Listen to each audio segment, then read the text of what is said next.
What's going on, everyone? It's Mike back again. This is your match preview. It's Everton against Arsenal at the Emirates. I think it's a 7:45 kickoff. Tough game. Tough game. League leaders, away from home. As you'd expect, very, very difficult.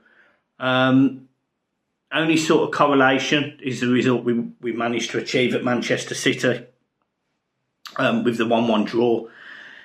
But it's a different manager, different setup, different style of play, albeit, at moments I think we revert back to that Frank Lampard style when we're passing around, etc. But all in all, it's much more direct, much more aggressive, and it's a tough game. It's a tough game. It's an Everton team that can't score goals against an Arsenal team that has been defensively fairly solid all season and can score goals. There's no other way of sugarcoating it.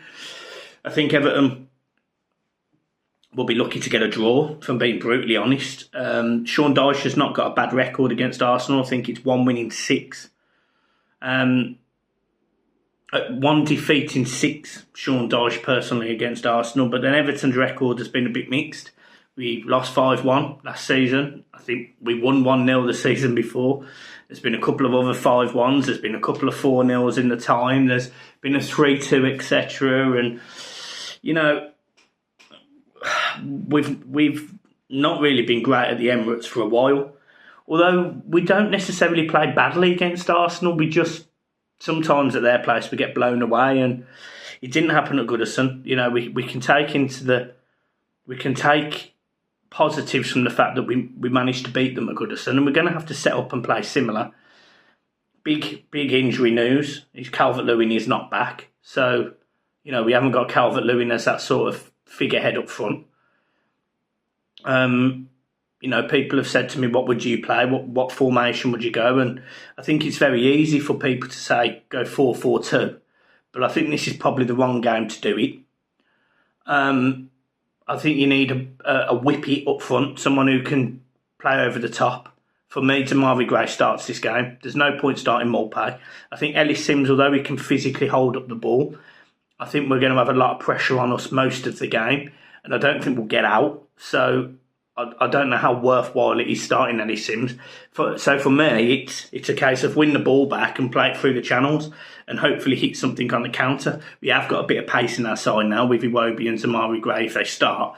So we've got to utilise that. I think if you play Maupay or you play Ellis Sims, I think the ball constantly is in the Everton half and we have real issues because eventually we cave. Connor Cody's looked suspect, certainly recently. Tarkowski, the second half performances he's had in the last 2 or 3 games have been scary because he gives the ball away very easily as well. Albeit, he's a good defender in terms of blocking shots and being aggressive and being a leader, but the 2 centre-halves at this moment in time concern me. So I don't really know what to say going into this game. I don't have massive banks of positivity, and I know that's horrible for people to hear, but I sort of want this game to be done and out the way, if I'm being totally honest. I think there is no point Everton going there trying to play Arsenal at their own game because they'll get played through.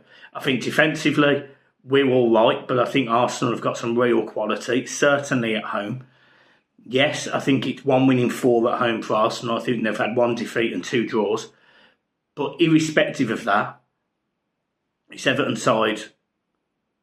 I don't trust them to go away to Arsenal and get a result. I really don't.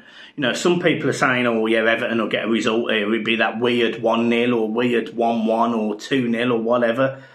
Maybe we will. I wish I had that positivity, but I don't. I don't expect anything. And I also don't think we should hang our hats on this. This is one of them games I said about the Liverpool game. Just get in and get out and don't let it affect your confidence. If it's 3-0, it's 3-0. The gulf between Everton and Arsenal is monumental. It could be 39 points by the end of the game if we lose.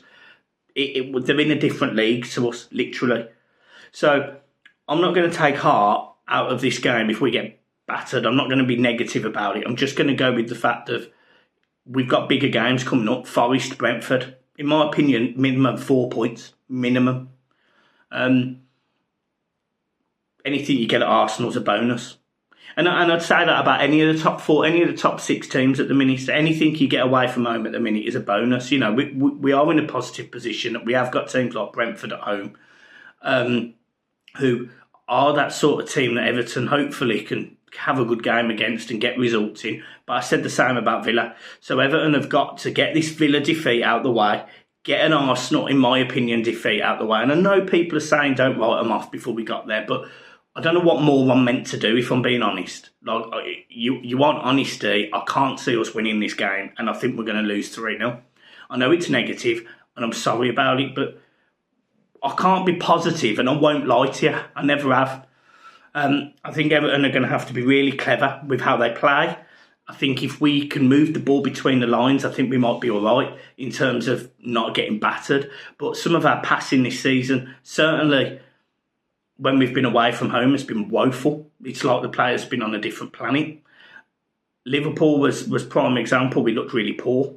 I thought we looked poor. And I know that people are saying we hit the post and, you know, maybe there'll be chances from corners in this game. We've got to be solid at the back, and conceding 2 goals the way we did against Villa, it was really demoralising for me, especially with the stupid penalty. Whether it's given or not given, why put yourself in that position? I said it in the match reaction.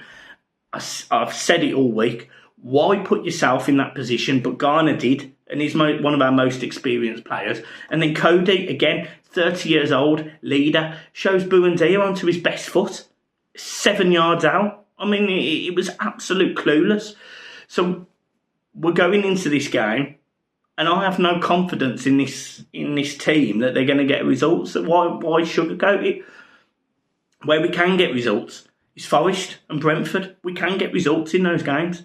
You know, we can get draws. We can win those games. You know, we could get 6 points. We could easily be on 27 points by the end of or mid-March or whatever it is.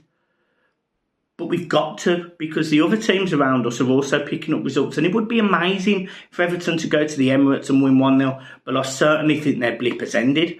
I think the result that they got against Villa really, really helped them to get a bit of... They got a result when they were against it. You know, that little bit of luck helps the team switch back on. And Everton don't get that luck. We don't get penalty decisions. We don't get red cards against us. We don't get any of that. What happens is every single referee is against us, and we get no VAR decisions. We get nothing like that. So Arsenal are just going to play through us, win the game comfortably, and we go home.